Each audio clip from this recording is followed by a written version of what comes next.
نصلی علی رسول الکریم اما بعد فاعوذ باللہ من الشیطان الرجیم بسم اللہ الرحمن الرحیم۔ ہم قرآن مجید کی تفسیر کر رہے ہیں اور آج کا سبق آیت سورہ البقرہ کی آیت نمبر 258 سے ہے 257 انشاءاللہ۔ ہم شروع کرتے ہیں۔ اعوذ باللہ من الشیطان الرجیم بسم اللہ الرحمن الرحیم۔ الم تر الی الذی حاج ابراہیم فی ربہ ان آتاہ اللہ الملک اذ قال ابراہیم ربی الذی یحیی ویمیت قال انا احیی وامید قال إبراهيم فإن الله يأتي بالشمس من المشرق فأتي بها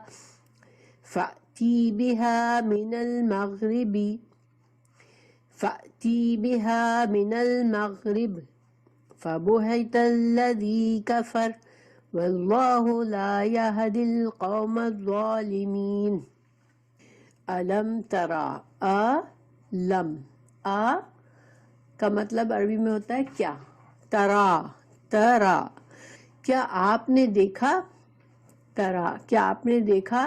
اور یہ دیکھنا کیسے ہوتا ہے، اس کا مطلب اصل میں ہوتا ہے کہ آپ نے غور کیا کسی چیز کی طرف، طرف الذی وہ شخص کی طرف، حاجہ تو حاجہ جس نے حجت کی، جس نے جھگڑا کیا۔ یہ بحث کرنے والا کون تھا؟ حضرت ابراہیم علیہ السلام سے یہ بابل کا بادشاہ نمرود تھا، نمرود بن کنعان، ٹھیک ہے۔ تو اس نمرود نے حجت بازی کی، جھگڑا کیا حضرت ابراہیم علیہ السلام سے، فی ربہ اس کے رب کے بارے میں، ٹھیک ہے۔ ان یہ کہ آتاہ اللہ، ان یہاں پر وجہ بتا رہا ہے کہ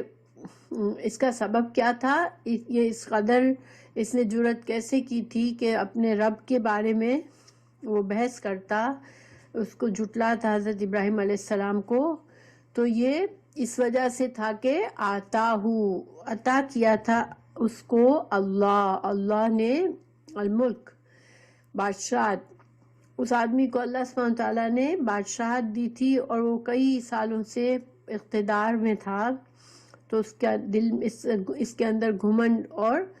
تکبر آ گیا تھا کہ میں بہت بڑی چیز ہوں، میں جو ہوں۔ انسان کے پاس جب بہت سی نعمتیں آتی ہیں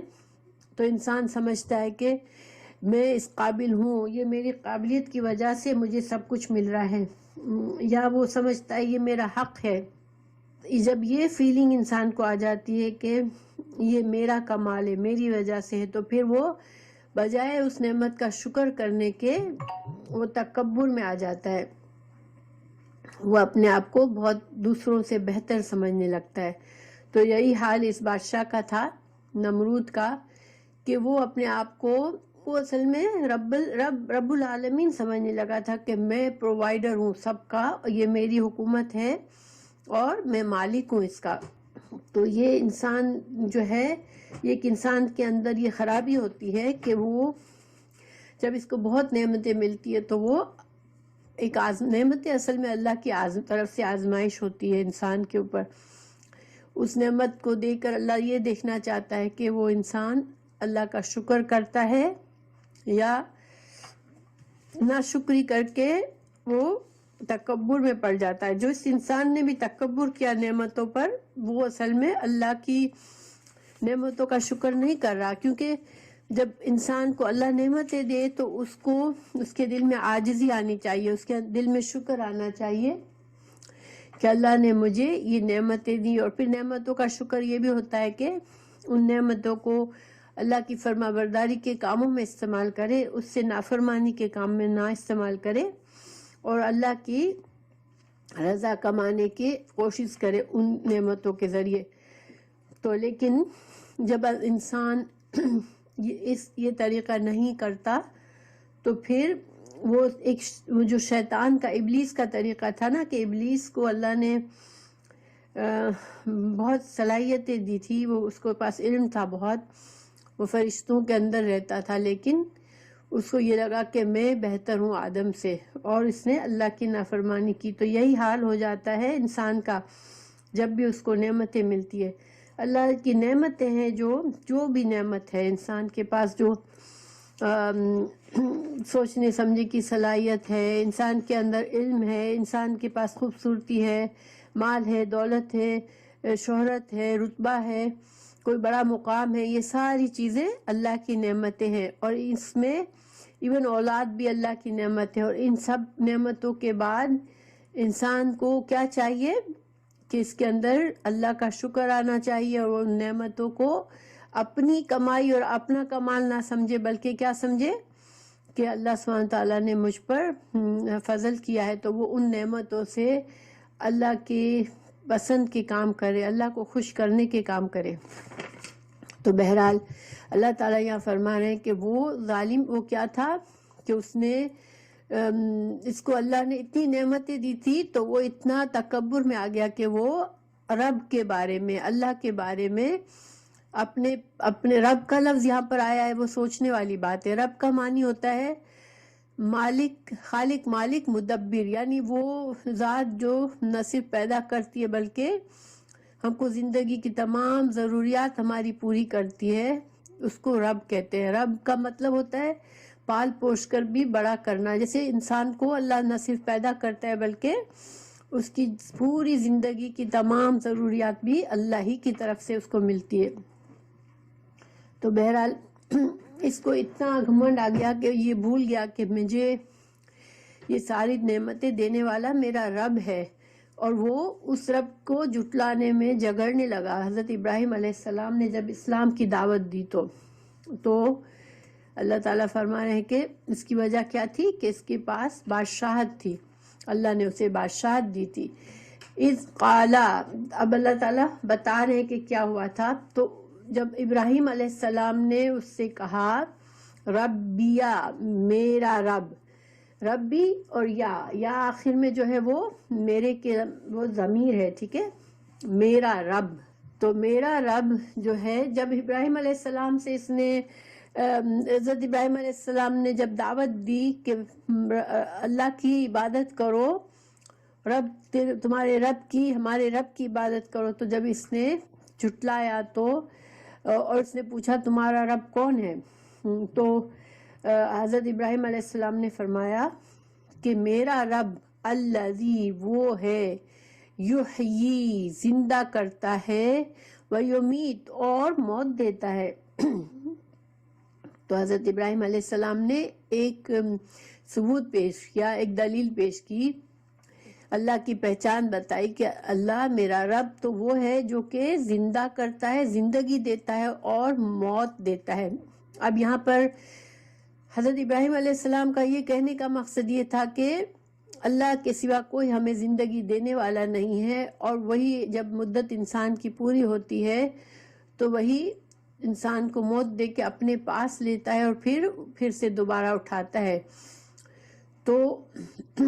اس نے کہا، اس شخص نے کہا، قالا، نمرود نے کہا، انا، میں، احیی، زندہ کرتا ہوں، و امید، میں موت بھی دیتا ہوں۔ یعنی کہ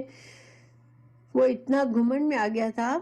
کہ حضرت ابراہیم علیہ السلام تو وہ بات کر رہے تھے کہ جو انسان کچھ بھی نہیں تھا، مٹی سے اللہ نے پیدا کیا، ایک نطفے سے انسان کو پیدا کرتا ہے اللہ۔ حضرت آدم علیہ السلام کو مٹی سے پیدا کیا، پھر انسانوں کی نسل کو ایک نطفے سے چلایا، تو یہ مقصد تھا۔ اور پھر جب انسان کی وقت کے ساتھ ساتھ ایک مہلت پوری ہو جاتی ہے تو اللہ سبحانہ تعالیٰ نو میرر انسان کے پاس کتنی بھی دولت ہے، کیا بھی ہے، کتنی دنیا کی نعمتیں ہیں، لیکن انسان کا پھر وقت پورا ہو گیا تو اللہ تعالیٰ اسے موت دے دیتا ہے۔ تو اس نے یہ اپنے گھمنڈ میں اتنا الجھا ہوا تھا کہ اس کی اتنی عقل نہیں آئی۔ اس نے کہا لو یہ کون سی بڑی بات ہے، تو میں بھی زندہ کرتا ہوں، مردہ موت دیتا ہوں۔ تو اس نے کیا کیا، یہ کہہ کر اس نے کیا کیا تھا، ایک حدیث ہے کہ حضرت ابن عباس رضی اللہ عنہ کی روایت ہے، اصل میں حضرت ابن عباس کی اپنی روایت ہے، یعنی کہ رسول اللہ صلی اللہ علیہ وسلم کا قول نہیں ہے۔ تو حضرت جو عباس تھے، ابن عباس، حضرت یہ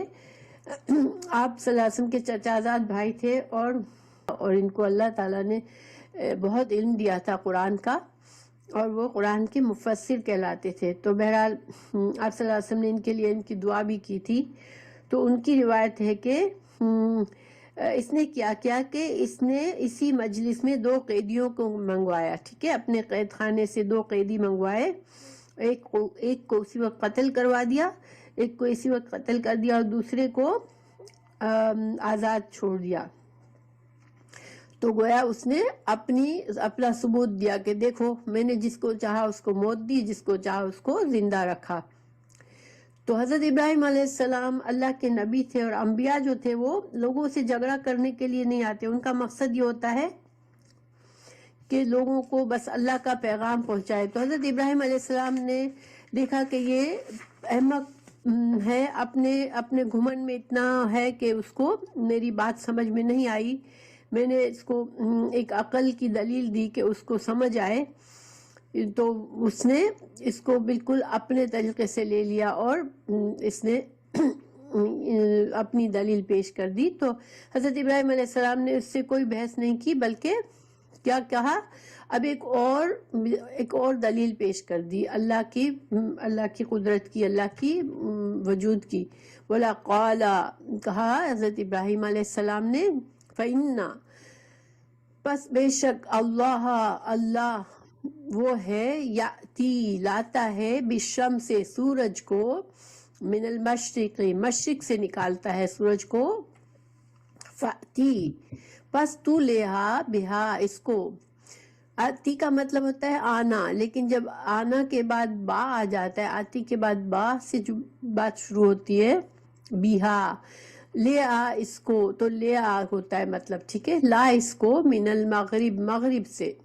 آپ دیکھیں حضرت ابراہیم علیہ السلام نے ایک ایسی دلیل پیش کر دی کہ جس کا وہ کوئی علاج نہیں کر سکتا تھا، ظاہر ہے کہ وہ سورج کو کچھ نہیں کر سکتا تھا۔ تو حضرت ابراہیم علیہ السلام نے کہا کہ اچھا، میرا رب تو وہ ہے جو کہ سورج کو مشرق سے نکالتا ہے، اگر تو واقعی میں رب ہے تو پھر سورج کو مغرب سے نکال لے۔ اب وہ اس کا کیا جواب دیتا، وہ حیران رہ گیا۔ فبہتا، تو مبہوت ہو گیا۔ مبہوت کا لفظ اردو میں ہم بولتے ہیں نا، یہ اسی روٹ ورڈ سے بنتا ہے، بہاتا، فبہتا،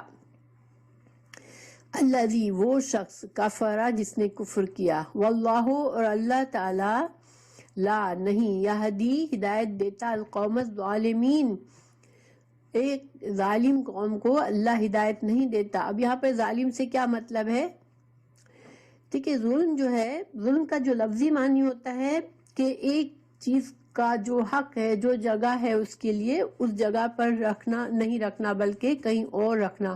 کسی چیز کو جہاں حق ہے وہاں سے ہٹا کے کہیں اور رکھ دینا، یہ ظلم ہے، یہ معنی ہے ظلم کا۔ تو یہاں پر ظلم کیا تھا، اس کا ظلم یہاں پر کیا تھا، اللہ کی اس دی ہوئی نعمتوں کی اور صلاحیتوں کا اس نے بے جا استعمال کرنا بھی ظلم ہوتا ہے۔ دیکھیں اللہ نے اسے نعمتیں دی اور اس نے اس نعمتوں کو اپنا کمال سمجھا، تو اللہ کی نعمتوں کا شکر ادا کرنا یہ حق ہے، اور حق کے خلاف کیا ہے کہ ان کے اللہ کی طرف سے ہونا ہے وہ انکار کرنا کہ اللہ نے مجھے دیے، بلکہ اپنا کمال سمجھنا۔ تو ایک تو یہ ہے، پھر دوسرا حق اس کو سامنے آیا کہ اللہ تعالیٰ کی دلائل پیش کیے، اللہ کے وجود کے دلائل پیش کیے، ایمان کی دعوت دی حضرت ابراہیم نے، یہ حق تھا، لیکن اس نے اس حق کو کے آگے الٹی سیدھی حجتیں اور دلیلیں پیش کر کے حق کو نہ مانا۔ تو جب حق واضح ہو جائے اس کو نہ ماننا بھی ظلم ہوتا ہے، کیونکہ حق جو ہے اس کو ماننا صحیح بات ہے، حق کا انکار کرنا یہ ظلم ہے۔ پھر اس کو شکر گزار ہونا چاہیے تھا، شکر گزاری کے بجائے، نعمتوں کا شکر کرنے کے بجائے وہ اور مغرور اور گھمنڈی بن گیا، ناشکرا بن گیا تو یہ بھی ظلم تھا۔ تو ابلیس جس طرح اکڑا تھا اسی طرح ابلیس کا جیسے میں نے آپ کو بتایا۔ تو انسان کا حق صحیح معنوں میں اللہ کا حق کیا ہے کہ اللہ اس کی بندگی کا اقرار کرے، انسان اللہ کا بندہ بن کے رہے۔ لیکن جب نافرما بردار بنتا ہے انسان تو وہ ظلم کر رہا ہوتا ہے، ٹھیک ہے، کیونکہ اللہ نے پیدا کیا ہے، اللہ نے ہمیں سب کچھ دیا ہے، تو اللہ کا حق ہے کہ اس کو معبود بھی مانا جائے، اسی کی عبادت کی جائے، اس کی فرما برداری کی جائے۔ اور جب اس کی نافرمانی کرتے ہیں تو وہ کیا ہوتا ہے؟ یہ ظلم ہوتا ہے۔ تو بہرحال اللہ تعالیٰ جب کسی کا اس طرح کا رویہ ہوتا ہے کہ حق کے خلاف جاتا ہے وہ، تو پھر وہ ظالم ہوتا ہے، اور ایسے ظالم کو اللہ ہدایت نہیں دیتا، اس کی عقل ہی خراب ہو جاتی ہے۔ دیکھیں اللہ تعالیٰ نے قرآن میں کئی جگہ فرمایا ہے کہ اللہ تعالیٰ نے ان کی آنکھیں لے لی، ان کے کان لے لیے، ان کے دل بند کر دیے، دلوں پر تالا لگا دیا، دلوں پر زنگ لگا دیا۔ کیوں؟ اللہ سبحانہ تعالیٰ کا یہ کہنے کا مطلب یہ ہے کہ جب انسان ہدایت نہیں چاہتا اور وہ حق کے خلاف جھگڑتا ہے تو پھر اللہ تعالیٰ بطور سزا اس کی صلاحیت ہی چھین لیتے ہیں۔ انسان کا ایک ضمیر ہوتا ہے جو اسے بتاتا ہے جب وہ غلط کرنے جاتا ہے کہ نہیں یہ غلط ہے، تو اس ضمیر کی بات کو انسان نہیں سنتا تو پھر اس کا ضمیر مردہ ہو جاتا ہے، پھر اس کو کوئی حق سمجھ میں نہیں آتا، ٹھیک ہے۔ اور یہی وجہ ہے کہ جب انسان، آپ نے دیکھا ہوگا کہ اتنے کائنات کے نظارے دیکھتا ہے انسان، اتنی کبھی یہاں تک کہ کبھی کوئی طوفان، کبھی آندھی، کوئی زلزلہ آتا ہے اور دیکھتا ہے انسان اللہ کی قدرت کو کہ آن کے آن میں سارا شہر، سارے شہر، ساری بستیاں برباد ہو جاتی ہیں، پھر بھی انسان کو اگر نہیں اس کے دل کا آنکھ کان ناک بند ہوتے ہیں، آنکھ کان اور دل بند ہوتا ہے تو اس کو اللہ کی طرف دھیان نہیں جاتا، وہ اور چیزوں پر اس کو وہ کرتا ہے منحصر۔ تو بہرحال اللہ سبحانہ تعالیٰ نے اپنا قانون بتا دیا کہ اللہ ہدایت اس کو دیتا ہے جو اپنا دل حق کے لیے کھولتا ہے، جو حق کا انکار کرتا ہے اس کو اللہ ہدایت نہیں دیتا۔ پھر اور تکبر جو ہے وہ صرف اللہ کو جائز ہے، کیونکہ اللہ ہی وہ ذات ہے جو کہ بے نیاز ہے اور جو سب کو دیتا ہے، باقی ہم سب تو محتاج ہیں، اور ہمیں تکبر زیب نہیں دیتا انسانوں کو، چاہے کتنا بھی اللہ نے اسے دیا ہو، تکبر ہمارے لیے ہمیں زیب نہیں دیتا، اس لیے کہ ہمارا حق نہیں ہے، ہم نے یہ سب کچھ، ہمارا کمال نہیں ہے، اللہ نے جو دیا ہے وہ ہمارے پاس ہے۔ حضرت ابراہیم علیہ السلام نے سورج اور چاند کی بڑی دلیل اس کے سامنے پیش کی، لیکن اس کو سمجھ نہیں آیا، اس نے نہیں مانا۔ بہرحال اب اللہ سبحانہ وتعالیٰ اس آیت میں، اس پہلی آیت میں اللہ کی قدرت کا ہے ذکر ہے، اور اب جو ہے اللہ سبحانہ تعالیٰ کے اگلی میں اللہ سبحانہ تعالیٰ مردوں کو اٹھائے گا، آخرت کی دلیل ہے اب کہ اللہ تعالیٰ مردوں کو اٹھائے گا۔ او کا مطلب یا، کلذی کا مانند، الذی اس شخص کے۔ اب اللہ تعالیٰ نے یہاں جیسے فرمایا کہ پیچھے ایک مثال تھی، اب یا پھر یہ دوسری مثال، ٹھیک ہے، یہ مطلب ہے۔ تو وہ شخص مرہ جو گزرا، اعلیٰ اوپر، قریتن ایک بستی کے اوپر سے گزرا، ایک بستی میں سے گزرا۔ تو پچھلی جو آیت تھی اس میں توحید تھی، اللہ کی توحید کہ اللہ ایک ہے، کائنات کا بنانے والا ہے، اور اس میں کیا ہے؟ اللہ حشر نشر کی دلیل دے رہا ہے کہ اللہ قیامت میں اٹھائے گا لوگوں کو۔ تو اوکلذی، یا پھر اس شخص کی مرہ جو گزرا، علا اوپر، قریتن ایک بستی پر، وہیا اور وہ بستی کی کیا حالت تھی جب وہ شخص گزرا؟ خاویتن، یہ کھوکھلی ہو کر گر چکی تھی۔ خاویہ کا مطلب ہوتا ہے کھوکھلا ہونا، اور کھوکھلی چیز گر جاتی ہے، اور گری ہوئی تھی اعلیٰ اوپر، عروشہا چھتوں کے، عرش کی جمع ہے، عرش کا مطلب چھت۔ تو چونکہ جب دیواریں کھوکھلی ہو جاتی ہیں، بنیادیں کھوکھلی ہو جاتی ہے تو چھت گر جاتی ہے، یعنی کہ برباد ہو چکی تھی وہ بستی، بالکل تباہ اور برباد ہو گئی تھی، اور وہ شخص وہاں سے گزرا۔ یہ کون سی بستی تھی؟ بنی اسرائیل جو تھے، اللہ نے انہیں بڑی نعمتیں دی تھی، لیکن جب وہ اللہ کے بہت نافرمان ہو گئے تو ان پر جو دوسری کافر قوموں نے حملہ کر کے ان کے شہر کو تباہ و برباد کر دیا، ان کے لوگوں کو ان کی کتابوں کو جلا دیا اور ان کے لوگوں کو قیدی بنا دیا۔ تو یہ اس کے بعد کا واقعہ ہے کہ جب یہ جو شخص تھے وہ ایک نبی تھے، اب ان کا نام اللہ تعالیٰ نے نہیں ذکر کیا قرآن میں، مگر علماء نے اس کے بارے میں بات کی ہے کہ یہ حضرت عزیر علیہ السلام تھے۔ لیکن چونکہ جب اللہ سبحانہ تعالیٰ جو ہے وہ واقعات ہمیں بتاتے ہیں تو ہمیں اتنا ہی بتاتے ہیں جتنا ہمیں اس واقعے سے سبق سیکھنا ہوتا ہے، یعنی یہ کوئی کہانی نہیں ہوتی جس میں سارے کرداروں کے نام اور انٹروڈکشن اور سب دیا جائے، جہاں اللہ تعالیٰ مناسب سمجھتے ہیں وہاں نام بتاتے ورنہ نہیں بتاتے۔ لیکن علماء نے کہا کہ یہ حضرت عزیر علیہ السلام تھے۔ تو حضرت عزیر علیہ السلام جب اس بستی سے گزرے تو اس کی حالت دیکھ کے بہت جیسے حیران ہو گئے کہ ارے اتنا اس حد تک تباہ ہو گیا ہے یہ شہر، اب یہ کب کیسے آباد ہو سکے گا، کبھی بھی کیسے آباد ہوگا۔ انسان ہوتا ہے نا جب اس حد تک تباہی دیکھتا ہے تو سوچتا ہے کہ اب یہ جگہ، یہ شہر اب کبھی آباد نہیں ہوگی۔ تو اللہ سبحانہ تعالیٰ نے جب ایک نبی تھے، انبیاء کرام کو اللہ سبحانہ تعالیٰ چونکہ انبیاء وہ لوگ ہوتے ہیں جو کہ لوگوں کو اللہ کی طرف بلاتے ہیں، اور ان کا یقین جو ہوتا ہے، ایمان ہوتا ہے، وہ پختہ ہونا ضروری ہوتا ہے۔ ان کا ایمان ایسا ہونا چاہیے، انبیاء کرام کا ایمان ایسا ہوتا ہے کہ وہ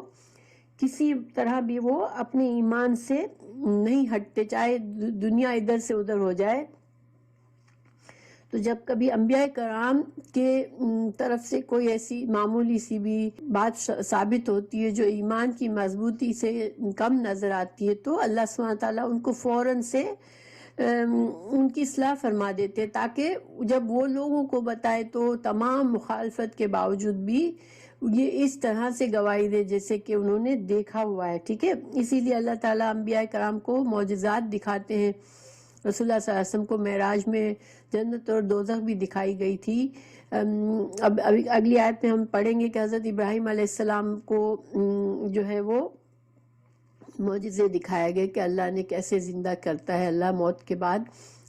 تو یہ انبیاء علیہ السلام کو اللہ تعالیٰ علم الیقین، یعنی ایسا یقین دیتے ہیں کہ وہ ایک چیز کو ہم دیکھنے کے بعد، دیکھیں ایک چیز کو ہم سے کہا جاتا ہے اور ایک چیز ہوتی ہے کہ ہم نے دیکھا آنکھوں سے بھی،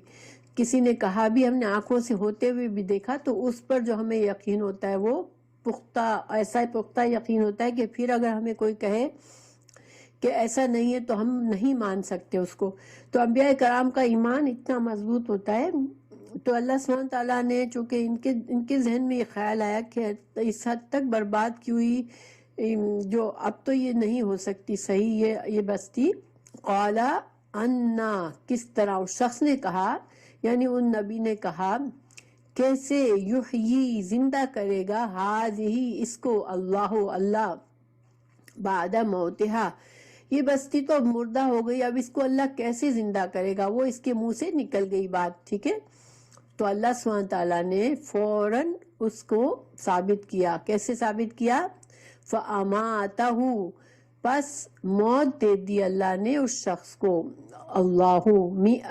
100 عامن، سال، فوراً اللہ تعالیٰ نے اس شخص کو موت دی اور وہ 100 سال مردہ حالت میں پڑا رہا وہیں پر۔ ثم، پھر، بعثہ، پھر اس کو اٹھایا، قالا، فرمایا، کم، کتنا، لبثت، تم ٹھہرے، تم کتنی دیر سوئے تھے، مطلب یہ ہے اب ان 100 سالوں میں اللہ سبحانہ تعالیٰ نے اس بستی میں پھر دوسرے لوگ آئے، پھر اس پر کام کیا اس پر اور اس کو آباد کر دیا۔ تو یعنی بستی جو تھی وہ بالکل فریش بن گئی جب تک ان 100 سالوں میں یہ جب سوئے، تو جو کہ انہوں نے کہا تھا کہ اس مردہ بستی کو اب کیسے اللہ زندہ کرے گا، تو اللہ تعالیٰ نے ان کو 100 سال سلایا اور اس دوران بستی کو پوری طرح سے آباد کر دیا، نئے سرے سے لوگ آئے، اس میں بس گئے اور اس کو کنسٹرکشن کی اور اس کو بنا لیا۔ پھر اللہ تعالیٰ نے ان کو زندہ کیا اور فرمایا کہ تم کتنی دیر ٹھہرے ہو؟ قال، اس نے کہا لبثت، میں ٹھہرا، یومن، ایک دن، او یا بعد یوم، یا کچھ حصہ دن کا۔ اب دیکھیں یہ نبی ہونے کی ایک دلیل ہے کہ اس سے یہ سوال جواب ہوا، تو یا تو فرشتے کے ذریعے ہوا یا اللہ سبحانہ تعالیٰ، یہ ہمیں نہیں پتا کس طرح سے ہوا، لیکن چونکہ اس سے یہ سوال ہوا کہ تم کتنا عرصہ ٹھہرے ہو، کتنی دیر تک سوئے ہو، تو اس نے کہا کہ شاید پورا ایک دن سویا ہوں یا دن کا کچھ حصہ سویا ہوں۔ قالا، فرمایا، بلکہ لبستا، تو ٹھہرا ہے، میعتا، 100 عامن، 100 سال تک تو سویا ہے۔ فانظر، پھر دیکھ، الا، طرف، طعامکا، جب وہ شخص، وہ جو نبی تھے، وہ جب ایک درخت کے پاس یا لیٹے سونے کی نیت سے، تو ان کا کھانا پڑا ہوا تھا، انہوں نے اپنا کھانا، جس سے سفر میں ظاہر کھانا لے کر انسان نکلتا تھا، ان دنوں میں ہوٹلیں تو ہوتی نہیں تھی ہر جگہ پر، تو اللہ تعالیٰ نے فرمایا تم اپنے کھانے کو دیکھو، وشرابکا، اور اپنے پینے کو دیکھو، تم اپنے کھانے اور پینے کو دیکھو، لم، نہیں، یتسنہ، سنہ یعنی بدبودار نہیں ہوا ہے، خراب نہیں ہوا ہے، جب کھانا یا پانی خراب ہو جاتا ہے تو اس میں ایک بدبو ہو جاتی ہے نا، تو اللہ تعالیٰ نے فرمایا کہ تو 100 سال سویا، مگر تو اپنے کھانے اور پانی کو دیکھ کہ نہ کھانا خراب ہوا، نہ پانی میں بدبو آئی۔ پھر وانظر، اور دیکھ، پھر اللہ تعالیٰ نے فرمایا اور نظر اٹھا کے پھر دیکھ، پہلے کھانے کو دکھایا تو کھانا بالکل فریش تھا، پھر دیکھا دیکھو، الا، طرف، حمارکا، اپنے گدھے کی طرف دیکھو، وَلِنَجْعَلَكَ، اب گدھا تو 100 سال میں نہ صرف مر گیا تھا بلکہ اس کی ہڈیاں بھی الگ الگ ہو گئی تھی، تو اللہ سبحانہ تعالیٰ نے فرمایا وَلِنَجْعَلَكَ، تاکہ ہم بنائیں تم کو، آیتن، ایک نشانی، للناس، لوگوں کے لیے، وانظر، اور دیکھو، الا، طرف، العظام، اب اس ہڈیوں کو تم دیکھو، کیفا، کس طرح، ننشزوہا، ہم جوڑ دیتے ہیں ان کو، ہم اٹھا دیتے ہیں ان کو، ثم، پھر، نکسوہا، پھر ہم پہناتے ہیں اس کو، لحمن، گوشت۔ اب اللہ سبحانہ تعالیٰ نے، چونکہ اس آدمی نے، وہ تو خود مر گئے تھے اور زندہ ہوئے، تو اس کو نہیں پتا کہ اللہ نے میری ہڈیوں کو کس طرح سے جوڑا، ظاہری بات ہے انسان بھی اسی طرح مر جاتا ہے، 100 سال تو وہ بھی مردہ بنا پڑا ہوتا ہے، تو پھر ہڈیاں گل جاتی ہیں، لیکن اب اللہ تعالیٰ نے ان کو دکھایا کہ گدھا بھی ان کا پاس تھا، وہ گدھا تو بالکل ہڈیاں تھی، تو اس کو اللہ نے پہلے اس کا پنجر کو جوڑا، ہڈیوں کو جوڑا، پھر اس کے اوپر گوشت چڑھا دیا، فلما، پھر، تبینہ، واضح ہو گیا، لہو، اس کے لیے، ظاہری بات ہے اس نے آنکھوں سے دیکھا انہوں نے کہ اللہ سبحانہ تعالیٰ نے اس گدھے کو زندہ کر دیا، قال، تو انہوں نے کہا، اعلم، میں جان گیا، ان، بے شک، اللہ، علی، اوپر، فلما، تبینہ، جب واضح ہو گیا اس کے لیے، قال، اس نے کہا، علم، میں جان گیا، ان اللہ، بے شک اللہ تعالیٰ، علی، اوپر، کل شیء، ہر چیز پر، قادر ہے، یعنی کہ وہ تو نبی تھے، وہ جانتے تھے اللہ تو قادر ہے، لیکن اب آنکھوں سے بھی سامنے دیکھ لیا کہ اللہ سبحانہ تعالیٰ نے ان کے سامنے ہی اس کے گدھے کو اٹھا دیا، اور یہ اس آیت میں دلیل ہے کہ اللہ سبحانہ تعالیٰ قیامت کے دن انسانوں کو بھی اٹھا لیں گے، اور اس میں ان نبی کو پورا یقین، علم الیقین دیا گیا، یعنی عین الیقین دیا گیا کہ ان کو،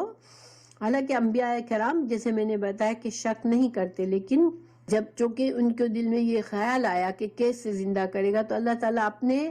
انبیاء کو، اپنے جن کو قریب سمجھتا ہے ان کو پھر لا علمی یا شک کے اندھیرے میں نہیں رہنے دیتا، تو اللہ نے واضح فرما دیا ان کے لیے۔ اب یہ جو ہے اس پہلی آیت میں جیسے کہ میں نے بتایا کہ اللہ کی توحید، کہ اللہ ایک ہی ہے جو کہ پورے کائنات کا کام چلاتا ہے، اور یہاں پر جو ہے اللہ کے یہ قدرت کہ اللہ بندوں کو دوبارہ زندہ کرے گا، قیامت کی دلیل آ گئی. اب ایک اور دلیل آ رہی ہے. وَإِذْ، اور جب قالا کہا ابراہیم علیہ السلام نے ربی اے میرے رب ارینی تو دکھا مجھ کو کیفا کس طرح تحیی تو زندہ کرے گا الموتا مردوں کو. اب یہاں حضرت ابراہیم علیہ السلام جو ہے وہ ان کو ظاہری بات ہے ان کا ایمان تھا, وہ نبی تھے, اللہ پر یقین تھا ان کو, لیکن ان کو ایک اطمینان قلب چاہیے تھا کہ میں دیکھوں ایک بار. اور اللہ تعالیٰ جیسے میں نے بتایا کہ انبیاء کرام کو اللہ تعالیٰ اس طرح کے معجزات دکھا کر ان کے ایمان کو بالکل مضبوط اور ثابت کر دیتا ہے کہ پھر وہ ہر طرح کے حجت کے سامنے وہ ڈٹے رہتے ہیں, کیونکہ ان کو لوگوں تک یہ پیغام پہنچانا ہوتا ہے. تو اللہ سبحانہ تعالیٰ سے حضرت ابراہیم نے پوچھا اللہ تو مردوں کو کیسے اٹھائے گا, مجھے دکھا. قالا, اللہ فرمایا اولم کیا بھلا نہیں تؤمن, کیا تجھے ایمان نہیں ہے. اللہ تعالیٰ نے ان سے پوچھا تم ایسا سوال کر رہے ہو تو کیا تم مجھ پر ایمان نہیں ہے تجھے. قالا, کہا ابراہیم علیہ السلام نے بلا کیوں نہیں, ولیکن لیکن لیطمئن تاکہ مطمئن ہو جائے میرا دل, قلبی میرا دل. تو اطمینان کیا ہوتا ہے, دیکھیں اطمینان جو ہے جیسے ہم نے نفس مطمئنہ کے بارے میں پڑھا ہے نا کہ جو عقائد اور اعمال میں ایسا جمع ہوا ہو دل انسان کا کہ حالات کے تغیر اسے ہلا نہ سکے, کسی طرح بھی کوئی ذریعہ نہ رہے کہ انسان کے اندر کسی طرح کا بھی شک آئے اور چاہے حالات کچھ بھی ہو جائے. دیکھیں بعض اوقات انبیاء کرام کو بہت مشکلات کا سامنا کرنا پڑتا ہوتا ہے اور اللہ تعالیٰ کی مدد ساتھ ساتھ نہیں آ رہی ہوتی ہے, ٹھیک ہے. جیسے رسول اللہ صلی اللہ علیہ وسلم احد کے جنگ میں مسلمان ہارے تھے اور بہت مشکل سے گزرے انسان کہ بہت سے لوگوں کا ایمان ہل گیا مسلمانوں کا کہ ہم آج تو بالکل ختم ہو جائیں گے, اللہ کی مدد کیوں نہیں آ رہی, یا اللہ نے ہمیں کیسے کافروں کو ہم پر کیسے غلبہ دے دیا. مگر انبیاء کرام ایون ایسے حالات میں بھی ان کا ایمان نہیں ڈگمگاتا. تو یہ نفس مطمئنہ ہوتا ہے ان کا ایمان کا اعلیٰ درجہ, ٹھیک ہے. شرح صدر, اللہ تعالیٰ نے سورہ رسول اللہ صلی اللہ علیہ وسلم سے سورہ علم نشرح میں فرمایا علم نشرح لک صدرک, کیا ہم نے آپ کے سینے کو کھول نہیں دیا, یعنی کہ آپ کے سینے کو شرح صدر نہیں کر دیا, آپ کو مکمل اطمینان نہیں دے دیا, ٹھیک ہے. تو یہ جو ہے وہ یہ انبیاء کا ایمان ہوتا ہے جو یقین کے درجے کا ہوتا ہے. تو بہرحال اللہ سبحانہ تعالیٰ نے فرمایا قالا فخذ, لے لو, اربعتن, 4,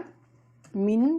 سے, الطیر, پرندوں میں سے 4 پرندے لے لو, ٹھیک ہے, یعنی 4 مختلف قسم کے پرندے لے لو. فَصُرْهُنَّ, پھر مائل کرو ان کو. نا سرہنہ کے 2 طرح سے معنی کیے گئے ہیں, ایک ہے ان کو مائل کرو اور دوسرا ہے ان کو ٹکڑے ٹکڑے کر دو, کاٹ دو. تو دونوں معنی صحیح ہیں, لیکن جنہوں نے اس کو کہا کہ سرہنہ کا مطلب ہے مائل کر لو, تو وہ ان کا کہنا ہے کہ پرندوں کو مائل کرنے کا حکم اس لیے دیا تھا کہ پرندوں سے انسیت ہو جائے. حضرت ابراہیم علیہ السلام ان کو پہچاننے لگے کہ ہاں یہ وہ پرندے ہیں. دیکھیں پرندے تو ہمارے انسانوں کی طرح بہت واضح شکلیں نہیں ہوتی نا, ہمارے لیے تو ان کے آپس میں ہوتا ہوگا, لیکن ہمارے لیے تو پرندے سب ایک جیسے لگتے ہوتے ہیں. لیکن جس پرندے کو ہم نے ہلایا ہوا ہوتا ہے اپنے سے, جس کو پال کر ذرا سا اپنے اوپر ان کو پہچانا ہوتا ہے کہ ہم آواز دیتے ہیں وہ بھاگ کے ہمارے پاس کوئی جانور آتا ہے, تو پھر اس کو ہم جانتے ہیں کہ یہ ہمارا ہلایا ہوا ہے, ہمارا پالا ہوا ہے. تو بہرحال انہوں نے یہ کہا کہ اللہ سبحانہ تعالیٰ نے اس لیے کہا تھا کہ ان کو مائل کر لو, تاکہ حضرت ابراہیم علیہ السلام پھر جب وہ پرندے مردہ ہونے کے بعد پھر زندہ ہو تو ان کو پہچان لے حضرت ابراہیم کہ یہ وہی پرندے ہیں. تو فَصُرْهُنَّ, تو ان کو مائل کر لو, الیک, اپنی طرف, ثم, پھر, اجعل, رکھ دو. اب اجعل سے پہلے جنہوں نے مائل ہونا اس کا ترجمہ کیا ہے انہوں نے کہا کہ اجل سے پہلے ایک لفظ جو تھا وہ اس میں محذوف ہے. عربی زبان کا قاعدہ ہے کہ بعض الفاظ کا اگر آیت پڑھنے سے معنی خود بخود نکلتا ہے تو اس لفظ کو آیت کے اندر یعنی کہ جملے کے اندر اس لفظ کو لکھا نہیں جاتا کہ اس کا جو اس کا معنی جو ہوتا ہے وہ واضح ہوتا ہے. اردو زبان میں بھی ایسا ہوتا ہے کہ بعض اوقات ہم کسی الفاظ کو بولتے نہیں ہیں کیونکہ ہمیں پتہ ہوتا ہے کہ اس کو بولنے کی ضرورت نہیں ہے, وہ سامنے والا پہچان لے گا, سمجھ لے گا, ٹھیک ہے. تو بہرحال یہاں پر اجال سے پہلے کیا لفظ تھا؟ قطعہن, ان کے ٹکڑے کر دے, پھر رکھ دو, اجل رکھ دو, علا اوپر, کل ہر, جبل پہاڑ کے, منہن ان میں سے, جزءاً ایک حصہ, ثم پھر, ادعوہن یعنی پرندوں کے ٹکڑے ٹکڑے کر کے ان کے جو گوشت ہے ان کے گوشت کو مکس کر کے ان کا ایک ایک جیسے مکسچر جو ایک ایک جیسے پورشن اس کا ایک ایک پہاڑ پر رکھ دو, پھر ان کو بلاؤ. یاتینکا وہ آئیں گے تیرے پاس, سعین دوڑتے ہوئے, یعنی فوراً سے وہ پرندے دوبارہ زندہ ہو کر جڑ جائیں گے, اللہ تعالیٰ انہیں جوڑ دے گا اور وہ تمہارے پاس آئیں گے. وَعَلَمْ اور جان لو, ان اللہ بے شک اللہ تعالیٰ, عزیز غالب ہے, حکیم حکمت والا ہے. یعنی اللہ سبحانہ تعالیٰ غالب ہے. یہاں پر کیوں کہا گیا کہ اللہ تعالیٰ ہر چیز پر اللہ غلبہ رکھتا ہے اور وہ مردوں کو زندہ کر سکتا ہے, اور اس کا جو غلبہ ہے اللہ کی جو قدرت ہے, اللہ کی جو طاقت ہے وہ کامل ہے اور حکیم ہے, کمال حکمت والا ہے. اللہ نے زندہ کو موت دینے کا وقت مقرر کیا ہے. دیکھیں اللہ کی حکمت یہ ہے کہ مردوں کو دوبارہ اٹھانے کا, اور کسی کو پیدا ہونا ہوتا ہے اسی وقت ہوتا ہے جب اللہ کی حکمت سے ہوتا ہے. تو انسان کی زندگی اور موت اللہ کی حکمت سے ہوتی ہے کہ کب تک کس کی مہلت ہے, کب کسے موت آنی ہے, کب کسے پیدا ہونا ہے. تو اللہ سبحانہ تعالیٰ تمام معاملات اللہ کی حکمت پر ہوتے ہیں. تو بہرحال اب یہ مثال میں بھی کیا ہے, اس میں بھی ایک طرح سے آخرت کی دلیل ہے. تو دو دلیلیں ہیں کہ اللہ سبحانہ تعالیٰ مردوں کو زندہ کرے گا, ٹھیک ہے. یہ جو آیات آئی, 3 آیات, ایک میں اللہ کے توحید اور اللہ کے قدرت کائنات کو بنانے کی, اللہ کے مالک ہونے, رب ہونے کی دلیل, 2 میں اللہ کے آخرت میں بندوں کو پیدا کرنے کی دلیل. پھر اب موضوع جو ہے, ان آیات سے پہلے جہاد کا حکم آیا تھا اور اللہ تعالیٰ نے مال خرچ, جہاد جانی مال کے ساتھ ساتھ مال خرچ کرنے کا, مالی جہاد کا حکم دیا تھا. تو اب دوبارہ سے پلٹ کے وہی مال خرچ کرنے والی آیات شروع ہو گئی.